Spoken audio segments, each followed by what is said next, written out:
Capítulo 15. Sua sublime obsessão. Com a ideia que estamos prestes a lhe dar, você pode ter riquezas muito além de suas mais afeiçoadas esperanças. Essa ideia vai lhe trazer riqueza e felicidade, pois sua personalidade se expandirá. E você receberá carinho e amor, tanto em qualidade quanto em quantidade, que nunca antes sonhou ser possível. Este princípio foi expresso vividamente em muitas ocasiões pelo escritor Lloyd C. Douglas. Quando Douglas se aposentou do ministério religioso, migrou para uma forma mais ampla de ensino inspirador, escrever romances. Seu ministério tinha alcançado centenas, seus livros alcançaram milhares, seus filmes, milhões. E em cada um ele pregou a mesma mensagem básica. Mas ela nunca foi tão claramente expressa como no romance Sublime Obsessão. O princípio aqui é tão óbvio que quem mais necessita não consegue vê-lo de jeito nenhum. É simplesmente o seguinte.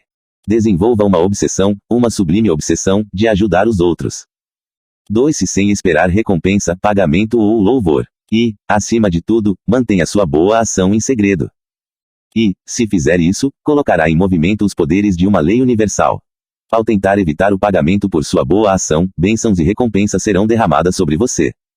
Não importa quem seja, você pode ter uma sublime obsessão. Cada pessoa neste mundo pode ajudar os outros doando uma parte de si. Você não precisa ser rico ou poderoso para desenvolver uma sublime obsessão. Independentemente de quem você seja, ou do que tenha sido, pode criar dentro de si um desejo ardente de ser útil aos outros. Tomemos, por exemplo, o pecador com uma sublime obsessão. Você jamais saberá o nome dele. Isso é segredo. Quando foi convidado a ajudar o Clube de Meninos da América, uma organização cujo único objetivo é a construção do caráter das crianças, com uma pequena doação, ele se recusou. Na verdade, foi mais do que rude com o homem que o procurou para tratar disso naquela ocasião. Fora, disse, estou farto de gente me pedindo dinheiro. Quando o representante estava andando em direção à porta para sair, parou, se virou e olhou amavelmente para o homem sentado atrás de sua mesa. Você pode não desejar compartilhar com os necessitados. Mas eu sim, vou compartilhar com você uma parte do que tenho, uma oração, que Deus lhe abençoe. Então deu a volta rapidamente e saiu. Veja, com um lampejo de inspiração, o representante do clube de meninos tinha lembrado, não tenho prata nem ouro, mas o que tenho, isto te dou. E alguns dias depois uma coisa interessante aconteceu. O homem que disse, fora, bateu na porta do escritório do representante do clube e perguntou, posso entrar? Ele trazia consigo uma parte do que tinha para compartilhar, um cheque de $500 mil. Ao colocar o cheque na mesa, ele disse, estou dando isso com uma condição, que você nunca deixe ninguém saber que eu fiz isso. Por que não? Foi a pergunta. Não quero ser a representação de uma boa pessoa para meninos e meninas. Não sou santo, fui um pecador. E é por isso que você nunca vai saber o nome dele. Só ele, o representante do clube de meninos e o maior doador de todos sabem o nome do pecador cujo dinheiro foi doado com o propósito de ajudar a evitar que meninos e meninas fizessem as coisas erradas que ele tinha feito. Assim como o representante do clube de meninos, você pode não ter dinheiro, mas pode compartilhar, dando uma parte do que tem. E, assim como ele, você pode fazer parte de uma grande causa. E você também, quando doa, pode fazê-lo generosamente. Seus bens mais preciosos e valorizados, bem como seus maiores poderes são frequentemente necessariamente invisíveis e intangíveis. Ninguém pode tirar a luz. Você e somente você pode compartilhar a luz. Quanto mais compartilhar, mais você terá. Se você duvida, pode provar para si mesmo, oferecendo um sorriso a todos que encontrar, uma palavra gentil, uma resposta agradável, apreço com o calor do coração, ânimo, encorajamento, esperança, honra, crédito e aplauso, bons pensamentos, provas de amor para seus companheiros, felicidade, uma prece pelos ateus e pelos religiosos e tempo para uma causa nobre com entusiasmo. Se você experimentar doando qualquer uma das opções acima, também vai comprovar para si mesmo o que descobrimos ser um dos princípios mais difíceis de ensinar àqueles que mais precisam, como causar ações desejáveis dentro de si mesmo. Até aprender, você falhará em perceber que o que resta com você quando você compartilha com os outros irá se multiplicar e crescer, e o que nega aos outros irá diminuir e se reduzir. Portanto, compartilhe o que é bom e desejável e retenha o que é ruim e indesejável. Faça parte de uma grande causa. Conhecemos uma mãe que perdeu sua única filha, uma adolescente linda, feliz, que trouxe riso e inspiração a todos aqueles que tiveram a sorte de conhecê-la. Na tentativa de neutralizar a dor da perda, essa mãe desenvolveu a mais sublime obsessão e se tornou parte de uma grande causa. Hoje ela está entre os muitos milhares de mulheres americanas que fazem deste mundo um lugar melhor para se viver. Devido ao trabalho maravilhoso que ela estava fazendo e à beleza de sua sublime obsessão, nós escrevemos e perguntamos se faria a gentileza de compartilhar conosco a inspiração que a ajudou a desenvolver sua sublime obsessão. A resposta foi: a agonia excruciante de perder nossa amada filha nunca está distante em minha mente. Concebida com amor e alimentada com amor, ela era depositária de todo o nosso futuro e todas as nossas esperanças em todos os sentidos da palavra. O Todo-Poderoso levou nossa filha única com a idade de 14 anos e meio. É impossível descrever nossa perda. A brilhante promessa do futuro tornou-se embaçada, pois a luz da nossa vida extinguiu-se. Tudo o que vivíamos plenamente tornou-se vazio. Tudo o que era doce ficou amargo. Meu marido e eu reagimos como todo mundo. Nossa existência ficou envolta pela pergunta eternamente sem resposta: por quê? Meu marido se aposentou, vendemos nossa casa e, buscando uma fuga, fizemos uma longa viagem. Só voltamos quando ficamos face a face com a dura realidade de que não podíamos fugir de nossa tristeza e de nossas memórias. Lentamente, muito lentamente, reconhecemos que nossa perda não era exclusiva. Havíamos buscado consolo sem encontrar nenhum porque nossos motivos eram egocêntricos. Levou meses para minha mente começar a aceitar o fato de que todas as alegrias dos filhos, da boa saúde e da segurança são bênçãos que o Todo-Poderoso empresta a cada um de nós. Essas infinitas misericórdias que nós pessoas finitas tomamos como garantidas devem ser prezadas por seu verdadeiro significado e por seu grande e insubstituível valor. Como poderia garantir o direito de manter minhas outras bênçãos? Como poderia mostrar o meu apreço e agradecimento aos céus por conceder o amor do meu marido, por viver nesta nossa grande nação, por meus amigos e meus 5 sentidos perfeitos, por todas as coisas boas que me cercavam? Meus esforços para me encontrar começaram a se mover na direção certa. Embora desprovida de meu bem mais querido, o Todo-Poderoso tinha me dado, em reparação, empatia com as pessoas e compreensão mais clara dos problemas que afligem a cada um de nós. Meu entendimento em relação à adaptação à minha perda cresceu em ritmo acelerado na proporção em que meu serviço em ajudar os outros aumentou. Procurei encontrar o nicho de trabalho social que, finalmente, me daria a oportunidade de deixar minha pequena herança para a humanidade no lugar de minha amada filha e encontrei a resposta na City of Hope. Agora, tão certo quanto o passar do tempo, minha paz mental, chame-a de sublime obsessão se preferir, ganha em estatura. Meu desejo sincero é que todos os que sofrem a perda de um ente querido possam encontrar conforto e serenidade no serviço aos outros. Hoje, a City of Hope, um centro médico e de pesquisa nacional, fornece atendimento inteiramente grátis ao paciente. Seus serviços são distribuídos no mais alto nível humanitário e na crença de que o homem é o guardião de seu irmão. Essa mãe maravilhosa encontrou paz mental em uma obsessão verdadeiramente sublime. A nação inteira, na verdade, o mundo inteiro, pode ser afetada pela sublime obsessão de um único homem que queira dividir uma parte do que tem. Orison Swett Marden compartilhou uma parte do que tinha e desenvolveu uma sublime obsessão que mudou a atitude das pessoas de negativa para positiva. As sementes de pensamento em um livro transformam-se em uma sublime obsessão. Aos 7 anos de idade, Orison Swett Marden ficou órfão. Ele estava fadado a ir à luta, por moradia e alimentação. Muito novo leu Self-Help, do autor escocês Samuel Smiles, que, como Marden, ficou órfão muito jovem e descobriu os segredos do verdadeiro sucesso. As sementes do pensamento em seu felpe criaram em Marden um desejo ardente que se transformou em sua sublime obsessão, fazendo de seu mundo um lugar melhor para se viver. Durante o boom que precedeu o pânico de 1893, ele possuiu e operou 4 hotéis. Visto que a operação estava confiada a outros, dedicava muito do seu tempo a escrever um livro. Na verdade, ele estava realizando o desejo de escrever um livro que pudesse motivar a juventude americana como Self-Help o motivara. Estava trabalhando diligentemente em seu manuscrito inspirador quando uma irônica reviravolta do destino o atingiu e testou sua fibra. Marden intitulou sua obra de Pushing to the Front, e adotou como lema, que cada ocasião seja uma grande ocasião, pois você não tem como saber quando o destino pode estar tirando suas medidas para um lugar maior. E naquele exato instante o destino estava tirando as medidas dele para um lugar maior. O infortúnio que o atingiu teria arruinado muitos homens. O que aconteceu? Sobreveio o pânico de 1893. 2 de seus hotéis foram totalmente queimados. Seu manuscrito, quase concluído, foi destruído. Sua riqueza tangível foi pelo ralo, dizimada. Mas Marden teve uma atitude mental positiva. Olhou em volta para ver o que tinha acontecido à nação e a ele mesmo. Sua primeira conclusão foi de que o pânico fora provocado pelo medo do valor do dólar americano, medo causado pelo fracasso de algumas grandes corporações, medo do valor das ações e medo de agitação nas indústrias. Esses medos provocaram a quebra do mercado de ações. 567 bancos e empresas de empréstimo e fiduciarias, bem como 156 empresas ferroviárias, faliram. As greves se proliferaram. O desemprego afetou milhões de pessoas. Devido à seca e ao calor, os agricultores sofreram perdas nas colheitas. Marden olhou as coisas materiais e as vidas humanas em frangalhos ao seu redor. Viu a grande necessidade de alguém ou de algo que inspirasse a nação e seu povo. Surgiram-lhe ofertas para gerenciar outros hotéis.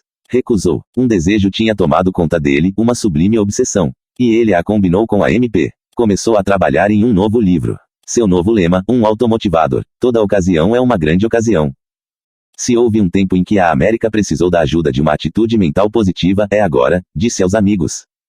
Ele trabalhou em um estábulo, vivendo com $1,50 por semana. Trabalhou quase incessantemente, dia e noite. Completou a primeira edição de Pushing to the Front em 1893. O livro teve aceitação imediata.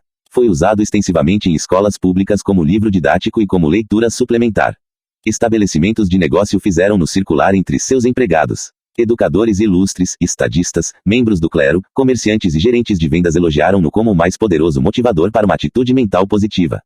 E, com o tempo, foi publicado em 25 línguas diferentes. Milhões de cópias foram vendidas. Marden, como os autores de atitude mental positiva, acreditava que o caráter é a pedra angular na construção e manutenção de sucesso. Ele acreditava que as maiores e melhores realizações são a feminilidade e a masculinidade nobre, e que a conquista de integridade verdadeira e de um caráter coerente é, em si, sucesso. Ensinou os segredos do sucesso financeiro e nos negócios. Mas também introduziu um protesto perpétuo contra a caça ao dinheiro e a ganância exagerada. Ensinou que existe algo infinitamente melhor do que ganhar a vida, ter uma vida nobre. Ele mostrou como alguns homens podem ganhar milhões e ainda serem completos fracassados. Aqueles que sacrificam suas famílias, reputação, saúde, tudo, por dólares são fracassados na vida, independentemente de quanto dinheiro possam acumular. Também ensinou que é possível ter sucesso sem se tornar um presidente ou um milionário. Talvez uma das maiores conquistas da sublime obsessão de Marden tenha sido o despertar de homens e mulheres à conclusão de que poderiam experimentar o sucesso se simplesmente empregassem as virtudes as quais gostariam que seus filhos tivessem. Talvez igualmente gratificante para ele tenha sido o fato de Pushing to the Front ser instrumental na mudança da atitude de toda uma nação de negativa para positiva. E essa influência foi sentida em todo o mundo. Marden demonstrou que um desejo ardente pode gerar o impulso de ação imperativo para grandes realizações. Como você viu, foi preciso coragem e sacrifício para Orison Swett Marden transformar sua sublime obsessão em realidade. Uma sublime obsessão requer coragem. Você pode precisar ficar sozinho para combater e rechaçar o ridículo e a ignorância dos especialistas. Como grandes descobridores, criadores, inventores, filósofos e gênios, você pode ser taxado de louco, maluco ou pirado. Os especialistas podem dizer que o que você está tentando não pode ser feito. Com o tempo, seu desejo ardente e seu esforço constante tornarão sua sublime obsessão uma realidade. Quando disserem, não pode ser feito, encontre uma maneira de fazer. Uma sublime obsessão triunfará apesar dos obstáculos que se interponham em seu caminho. Há muitos anos, um estudante da Universidade de Chicago e seus amigos foram ouvir uma palestra de Sir Arthur Conan Doyle sobre espiritualismo. Eles foram para zoar, pretendiam zombar. Um desses alunos, J.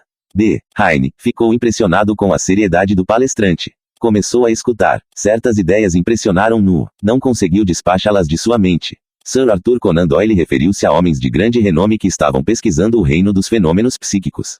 J. B. Heine decidiu investigar e se envolver em alguma pesquisa.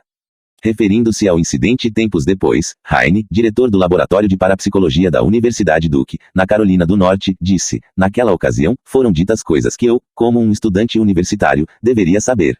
Durante e após a palestra, comecei a reconhecer algumas delas. Minha educação tinha omitido muitas coisas importantes, tais como formas de buscar o desconhecido. Comecei a ver algumas das falhas do sistema educacional da época. Interessou-se pela liberdade de todos para obterem novos conhecimentos. Começou a se ressentir de um sistema em que buscar a verdade em qualquer forma ou sobre qualquer assunto tornou-se tabu. Começou a desenvolver um desejo ardente de aprender a verdade sobre os poderes psíquicos do homem de forma científica. Seu desejo ardente transformou-se numa sublime obsessão. Heine tinha planejado dedicar a vida ao ensino universitário. Foi avisado de que perderia sua reputação e que sua capacidade de ganhos como professor seria prejudicada. Seus amigos e colegas professores ridicularizaram-no e se esforçaram para desencorajá-lo.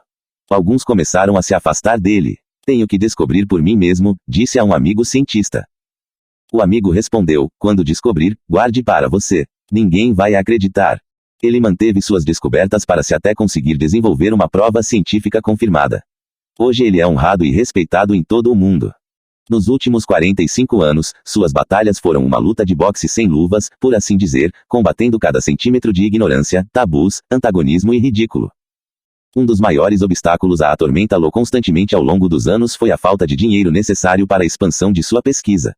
Em certa época, por exemplo, sua única máquina de EEG foi montada a partir de restos encontrados num monte de lixo. Ela tinha sido descartada por um hospital. Você já pensou que pode desenvolver uma sublime obsessão tornando-se parte de uma grande causa e compartilhando parte do que você tem? Se pensou, você já deve ter notado que existem hoje muitos professores de faculdade e universidade cuja sublime obsessão é buscar a verdade em vários campos, para que toda a humanidade possa se beneficiar de suas descobertas.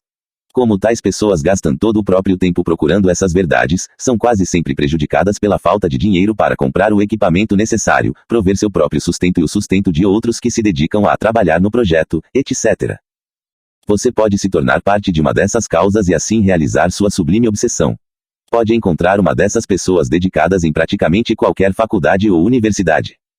Dinheiro e uma sublime obsessão. Você poderia perguntar, como podemos juntar dinheiro e sublime obsessão na mesma frase? Se você perguntasse, nós responderíamos, dinheiro não é bom. Dinheiro é bom, dinheiro é bom. Muita gente de mentalidade negativa diz, o dinheiro é a raiz de todos os males. Mas a Bíblia diz, o amor ao dinheiro é a raiz de todos os males. E há uma grande diferença entre as duas frases, apesar de uma única palavrinha fazer a diferença. Para os autores, foi incrível observar pessoas de mentalidade negativa reagirem desfavoravelmente a quem pensa e enriquece seu conteúdo. Essas pessoas de mentalidade negativa poderiam ganhar em um único ano mais do que ganharam em toda a vida até agora, mudando sua atitude de negativa para positiva. Para fazer isso, seria necessário limpar as teias de aranha de seus pensamentos em relação a dinheiro. Em nossa sociedade, dinheiro é o meio de troca. Dinheiro é poder. Como todo poder, pode ser usado para o bem ou para o mal. Quem pensa enriquece tem motivado milhares de leitores a adquirir riquezas por meio de AMP. Eles foram inspirados com Quem Pensa Enriquece pelas biografias de homens como Henry Ford, William Wrigley, Henry L. Dort, John D. Rockefeller, Thomas Alva Edison, Edward A. Filene, Julius Rosenwald, Edward J. Bock e Andrew Carnegie. Os homens cujos nomes você acaba de ler estabeleceram fundações que até hoje têm no total mais de $1 bilhão em dinheiro reservado exclusivamente para fins de caridade, religiosos e educacionais. As despesas e subvenções provenientes dessas fundações totalizam mais de $200 milhões em um único ano. Dinheiro é bom, sabemos que é. As sublimes obsessões desses homens vão viver eternamente. E a história da vida de Andrew Carnegie vai convencer o leitor de que ele compartilhou com os outros uma parte do que tinha, dinheiro, filosofia e algo mais. Na verdade, atitude mental positiva não teria sido escrito não fosse Andrew Carnegie. É por isso que este livro é dedicado a ele e a você. Vamos falar sobre ele e sobre você. Vamos aprender com a filosofia dele. Vamos ver como podemos aplicá-la em nossa vida. Uma filosofia simples transformou-se em uma sublime obsessão. Um menino pobre, imigrante escocês, tornou-se o homem mais rico da América. Sua história inspiradora e sua filosofia motivadora encontram-se na autobiografia de Andrew Carnegie. Quando menino e durante toda a sua vida, Carnegie foi motivado por uma simples filosofia fundamental: qualquer coisa na vida que valha a pena ter, vale a pena trabalhar para ter. Essa filosofia simples se transformou em uma sublime obsessão. Antes de morrer aos 83 anos de idade, ele tinha trabalhado diligentemente por muitos anos para compartilhar sua grande riqueza de forma inteligente com aqueles que então viviam e com as gerações futuras. Enquanto viveu, foi bem-sucedido, doando aproximadamente $500 milhão através de subvenções diretas, fundações e fundos. Sua contribuição de milhões de dólares para a criação de bibliotecas é um exemplo bem conhecido da aplicação de sua norma. Qualquer coisa na vida que valha a pena ter, vale a pena trabalhar para ter. E os livros nessas bibliotecas têm sido e continuarão a ser de benefício apenas para as pessoas que, por meio de leitura e estudo, trabalharem para obter o conhecimento, a compreensão e a sabedoria contidos neles. No ano de 1900, Napoleão Hill, aos 18 anos de idade, trabalhava como repórter de uma revista para pagar a faculdade. Nessa condição entrevistou o grande fabricante de aço, filósofo e filantropo Andrew Carnegie. A primeira entrevista durou 3 horas. Então o grande homem convidou o jovem para sua casa. Durante 3 dias, Carnegie doutrinou Napoleão Hill com sua filosofia. E por fim inspirou o jovem repórter a dedicar pelo menos 20 anos de sua vida a estudar, pesquisar e encontrar os princípios simples subjacentes ao sucesso.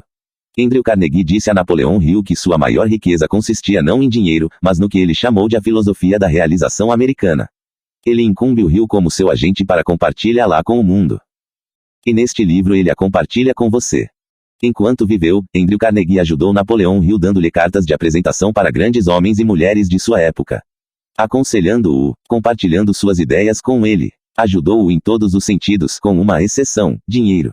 Ele disse: qualquer coisa na vida que valha a pena ter, vale a pena trabalhar para ter.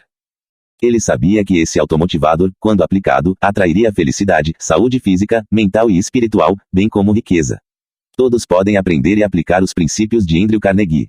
É de costume um homem compartilhar parte de sua riqueza tangível com seus entes queridos no decorrer da vida ou fazer isso em testamento. Este mundo seria um lugar melhor de se viver se cada pessoa deixasse como herança para a posteridade a filosofia e o know-how que lhe trouxeram felicidade, saúde física, mental e espiritual e riqueza, como fez Carnegie. As obras de Napoleão Hill disponibilizaram os princípios pelo quais Carnegie adquiriu sua grande riqueza. Eles são tão aplicáveis por você como foram por ele. Outro homem rico que tinha uma sublime obsessão e dividiu parte do que possuía foi Michael L. Benedum, seu amigo chegado, o senador norte-americano Jennings Randolph, contou-nos que Benedum começou com um salário de $25 por semana e se tornou um dos homens mais ricos da América. Ele valia mais de $100 milhões. Todavia, o momento da virada em sua carreira decorreu de um incidente totalmente insignificante. Benedum, então um rapaz de 25 anos, cedeu educadamente seu lugar em um trem para um estranho idoso. Para ele, aquilo era o óbvio a fazer. Acontece que o estranho era John Worthington, superintendente-geral da South Penn Oil Company. Na conversa que se seguiu, Worthington ofereceu um emprego para Mike. Este aceitou e eventualmente se tornou o descobridor de mais petróleo do que qualquer outro indivíduo no mundo. Algumas pessoas dizem que você pode julgar um homem pela filosofia segundo a qual ele vive. A filosofia de Mike sobre dinheiro era algo do tipo: sou apenas um depositário dele e serei responsabilizado pelo bem que puder realizar com ele, tanto na comunidade como um todo, quanto em prol de oportunidades para as pessoas que aparecerem, assim como me foi dada uma oportunidade naquela época. Como tantos outros com uma sublime obsessão, Benedum viveu até uma idade avançada. Em seu aniversário de 85 anos, disse: perguntaram-me como eu sigo ativo com essa minha idade. Minha fórmula é me manter ocupado para que os anos passem despercebidos. Não desprezar nada, exceto o egoísmo, a maldade e a corrupção. Não temer nada, exceto a covardia, a deslealdade e a indiferença. Não cobiçar nada do meu vizinho, exceto a sua bondade de coração e a sua gentileza de espírito. Pensar muitas vezes nos meus amigos e, se possível, raramente nos meus inimigos. A meu ver, a idade não é uma questão de anos. É um estado de espírito. Você é tão jovem quanto a sua fé, e acho que hoje tenho mais fé no meu semelhante, no meu país e em meu Deus do que jamais tive. Você vive mais com uma sublime obsessão. Claro que é aquela velha história: a pessoa que tem algo pelo que viver vive mais tempo. Percebemos isso ao nos familiarizarmos com homens como o honorável Herbert Hoover e o general Robert E. Wood, que tanto fizeram pela juventude americana ao compartilhar seu tempo e dinheiro com os clubes de meninos da América. Eles tiveram vidas longas por causa de suas sublimes obsessões. Dedicaram tempo e pensamento a projetos que beneficiavam os outros e, como suas vidas foram a boa vida de homens com sublimes obsessões, experimentaram o prazer e o valor terapêutico da estima e do amor de seus semelhantes. Claro, você pode não ter a riqueza material de um Andrew Carnegie ou de um Michael L. Benedum, mas isso não o priva de construir sua própria sublime obsessão. Pelo menos, não privou Irving Rudolph. Estão todos na cadeia, exceto meu irmão e eu. Irving dedicou sua vida a ajudar rapazes em bairros arruinados. Esse trabalho foi em gratidão por ter sido salvo por um clube de meninos da região Barra Pesada onde ele cresceu. Como Irving Rudolph entrou para o trabalho nos clubes de meninos? Ele morava em uma zona pobre, North Avenue e Halsted Street em Chicago. Circulava entre um pessoal da pesada. Havia muitos problemas, muitas coisas em que os meninos não deveriam se meter, e pouca coisa para ocupar o tempo deles e mantê-los longe de problemas. Um dia foi inaugurado um clube de meninos em uma igreja abandonada do bairro. Meu irmão e eu éramos os dois únicos sujeitos de nossa gangue que visitávamos o clube, explicou Irving. Estão todos na cadeia, exceto meu irmão e eu. Se não fosse a unidade Lincoln do clube de meninos, estaríamos lá também.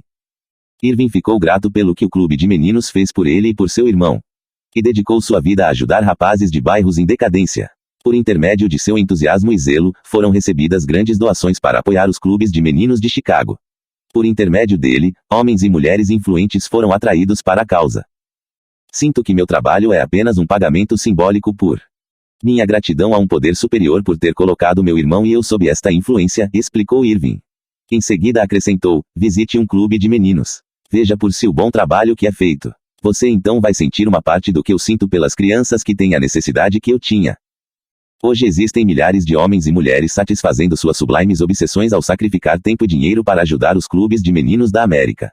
Sua vida foi beneficiada pelas sublimes obsessões deles e... Se você faz o melhor que pode para jamais violar sua honra por mentir ou enganar e sempre cumprir a responsabilidade que lhe é confiada. Se você se mantém limpo em pensamento e corpo, se é um exemplo de hábitos limpos, fala limpa, diversão limpa, e se você se associa a uma turma limpa. Se você se posiciona pelos direitos dos outros contra a influência indesejável e a persuasão de amigos, e as ameaças de inimigos, se uma derrota o inspira a tentar ter sucesso, se tem a coragem de encarar o perigo apesar do medo.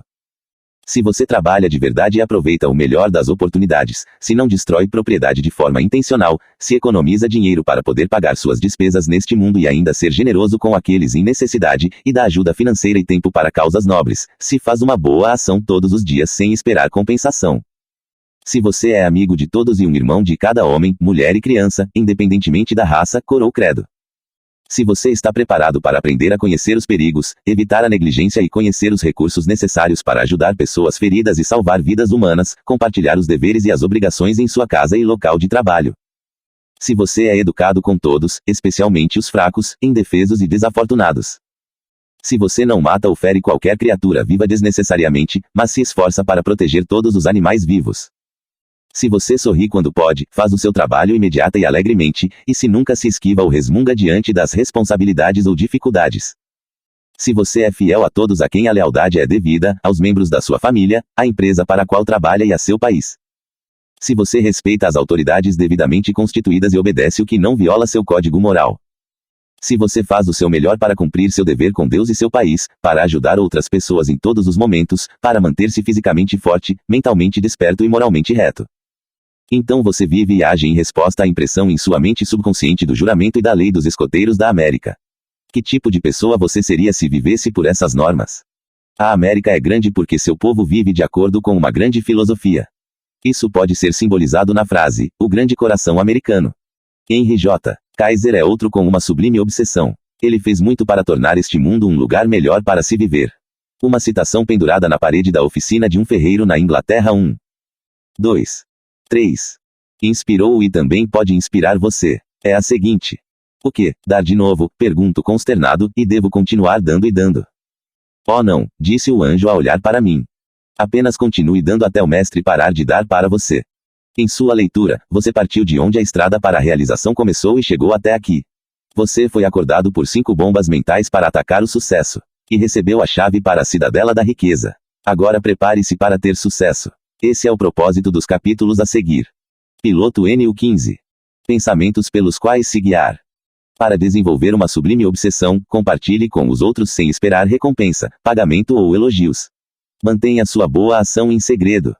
Independentemente de quem seja ou do que tenha sido, você pode criar dentro de si um desejo ardente de ser útil aos outros e desenvolver sua sublime obsessão própria se tiver a MP. Quando compartilha com os outros uma parte do que tem, aquilo que sobra se multiplica e cresce. Quanto mais compartilhar, mais terá. Portanto, compartilhe o que é bom. E 4. 5. 6. 7. 8. 9. Desejável e retenha o que é ruim e indesejável. Você pode desenvolver sua própria sublime obsessão, tornando-se parte de uma boa causa, como fez a mãe que perdeu sua única filha. O caráter é a pedra angular na construção e manutenção do sucesso. Mas como você pode melhorar o seu caráter? Atitude mental positiva vai ajudá-lo a achar as respostas certas. Existe uma coisa infinitamente melhor do que ganhar a vida, ter uma vida nobre. Você acredita nisso? Se acredita, o que fará a respeito? Um desejo ardente pode gerar o impulso imperativo à ação para grandes realizações. Para desenvolver um desejo ardente de atingir uma meta específica, mantenha a meta diante de você diariamente. E se empenhe para alcançá-la. É preciso coragem e sacrifício para desenvolver e manter uma sublime obsessão. Você pode precisar posicionar-se sozinho contra o ridículo e a ignorância dos outros, como fez Joseph Banks Heine. Algumas pessoas dizem que dinheiro é a raiz de todos os males. Mas a Bíblia diz, amor ao dinheiro é a raiz de todos os males. O bem ou mal do dinheiro é subordinado a uma pequena diferença. A pequena diferença é se a sua atitude é positiva ou negativa. 10. 11. 12. Homens como Andrew Carnegie, Henry Ford e Michael Benedum usaram o poder do dinheiro deles para estabelecer fundações de caridade, educacionais e religiosas. O bem feito pelas sublimes obsessões de tais homens viverá eternamente. Qualquer coisa na vida que valha a pena ter, vale a pena trabalhar para ter. Quando você for solicitado a doar dinheiro ou tempo a uma causa que valha a pena, repita para si mesmo. O que? Dar de novo? Pergunto consternado, e devo continuar dando e dando. Oh não, disse o anjo a olhar para mim. Apenas continue dando até o mestre parar de dar para você. Aquilo que você compartilhar com os outros vai se multiplicar. E aquilo que você negar vai diminuir.